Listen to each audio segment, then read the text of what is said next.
La escolástica es el movimiento teológico y filosófico que intentó utilizar la filosofía grecolatina clásica para comprender la revelación religiosa del cristianismo.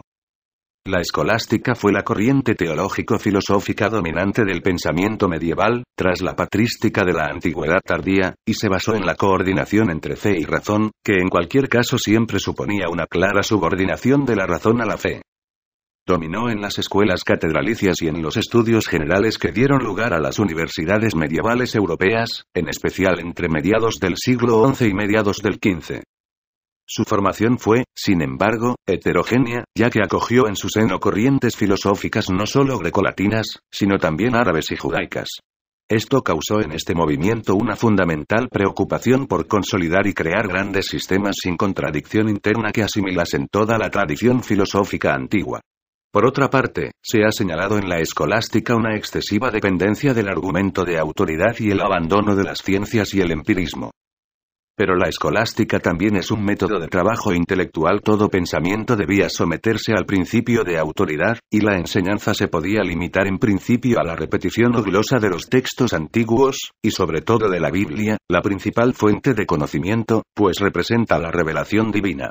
A pesar de todo ello, la escolástica incentivó la especulación y el razonamiento, pues suponía someterse a un rígido armazón lógico y una estructura esquemática del discurso que debía exponerse a refutaciones y preparar defensas. La escolástica jesuita todavía, sin embargo, dará al escolasticismo una gran figura, pero ya en el siglo XVI, en la persona del jesuita español Francisco Suárez 1548-1617. En su obra más importante, Las Disputas Metafísicas 1597, escrita en latín, resume y moderniza toda la tradición escolástica anterior y sienta las bases del iusnaturalismo o derecho natural de Hugo Grocio.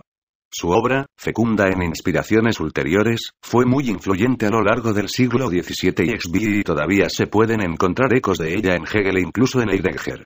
Si bien continúa la tradición aristotélica de la filosofía española, añade elementos del nominalismo. Así, para Suárez la distinción entre esencia y existencia es solamente una distinción de razón y de hecho cada existencia tiene su propia esencia. Solo Dios, en tanto que ser en sí, es capaz de percibir la distinción en el ser en otro, es decir, las criaturas. El cogito de René Descartes surge de la noción suareciana de sustancia espiritual creada, que razona por intuición. También la mónada de Gottfried Wilhelm Leibniz 1646-1716 proviene de esta noción. La distinción entre esencia y existencia como distinción de razón. El concepto de sustancia de Baruch Spinoza también tiene su origen en la filosofía de Suárez, y el sujeto trascendental de Kant se inspira en la noción de analogía de atribución manejada en esta tradición escolástica. La filosofía escolástica alcanzó su culminación con la obra del pensador más importante de toda la Edad Media, Santo Tomás de Aquino.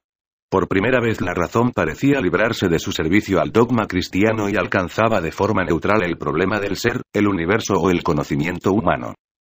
El pensamiento de St. Tomás partía de la superioridad de las verdades de la fe sobre el raciocinio. Sin embargo, ello no le impidió presentar a la filosofía como un modo de conocimiento plenamente autónomo capaz de, por un lado, concordar armónicamente con la teología, y, por el otro, de tratar de formar independiente los más diversos aspectos de la realidad. Vías para la demostración de la existencia de Dios según Santo Tomás. Eso es todo, chicos de noveno A. Espero que lo hayan entendido y les haya gustado nuestra exposición.